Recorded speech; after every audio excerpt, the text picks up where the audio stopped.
are people who used to live not too long ago, they used to live a desert life. They used to be Bedouins, shepherds, lived under the sun. Their castle was a tent.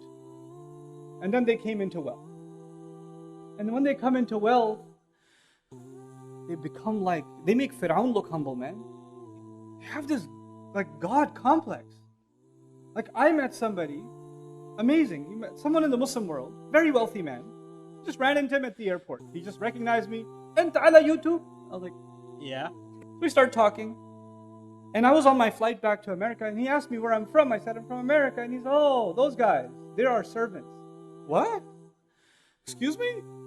And he explained himself to me. He said, you know, they make our cars, they make our phones, they make our watches. Look, American watch. They serve us. Inna lillahi wa inna ilayhi raji'un. The delusion that a person, this is ilha. Like how deluded can you become?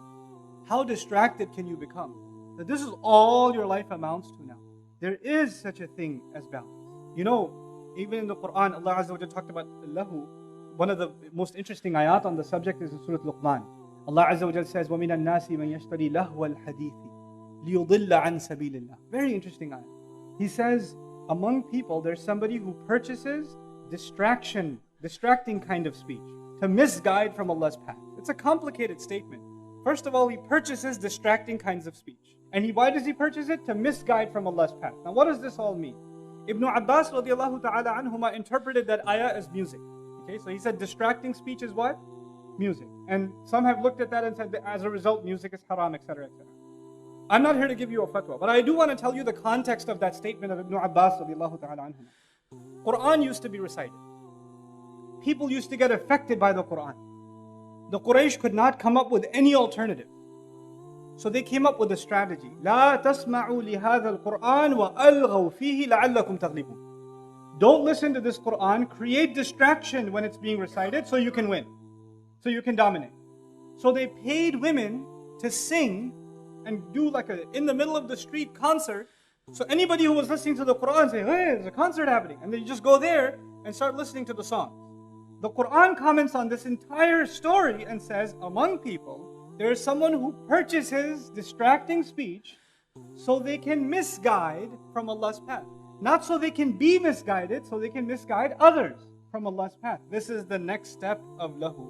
You know, you and I are consumers of it. You and I are, you know, we can become addicts to like Netflix or online TV shows or, you know, video games or whatever it is, mobile apps, social media, comments, likes, dislikes. You know, some people spend all their time not watching a video, but the comments. That's all they'll do. But you know, you're the consumer.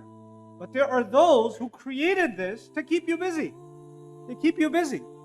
I don't want to go too long on this subject, but I do want to say one thing that is close to my heart. That hurts me a lot. You know, Fir'aun was very afraid of Banu Israel. People don't know that. Quran says that he was actually afraid. You know, وَنُرِيَ فِرْعَوْنَ وَهَامَانَ وَجُنُودَهُمَا مَا كَانُوا يَحْذَرُونَ.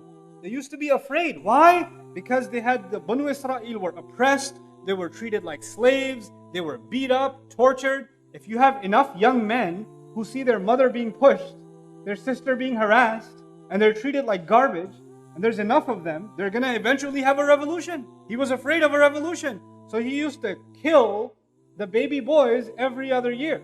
Or every often when there's too many baby boys, he would kill them. Why? Because you cannot have too many young men.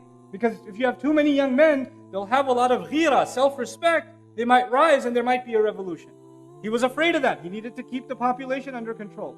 Today, if Fir'aun was alive today, he wouldn't have to kill any babies. He just hand them an iPad, man. They'll never become men. Don't have to worry about it. They'll be 25 years old. That's all they'll be doing. They're not going to know anything about justice or equality or making their society a better place or contribution or thinking about, you know, how Allah has given them talents that are supposed to be used for something greater than themselves. They're never going to think about that stuff. They're just going to be lost in their PlayStation 4 and the next trophy they win.